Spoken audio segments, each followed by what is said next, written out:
Vi vil gerne fortælle om proteinsyntese. Først så sker der en transkription.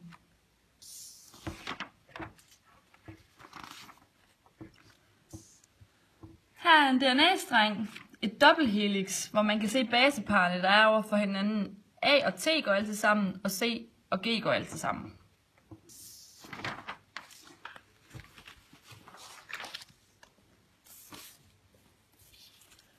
Når der sker en transkription, så kommer der et enzym ind og deler DNA-strengen her.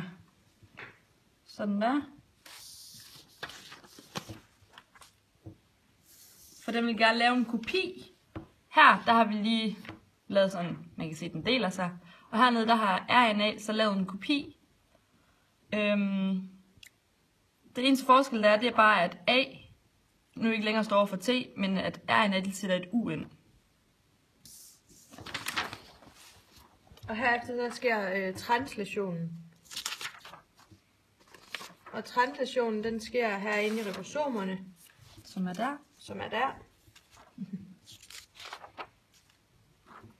Og her ser vi så et ribosom, hvor mRNA'et så kommer ind her og stiller sig, og er den streg, der ligger her.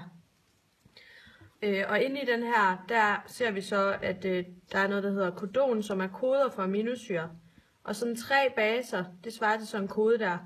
Og så kommer der så nogle tRNA, som har påhæftet sig en aminosyre, og de har så et antikodon, som sætter sig sammen med kodonet. Og de her 2 aminosyrer ved siden af hinanden, de vil så lave en peptidbinding, så de hænger sammen nu. Og når det er sket, så vil tRNA forsvinde ud af ribosomet og hente nogle flere aminosyrer, som de kan gå ind og bygge på de næste baser.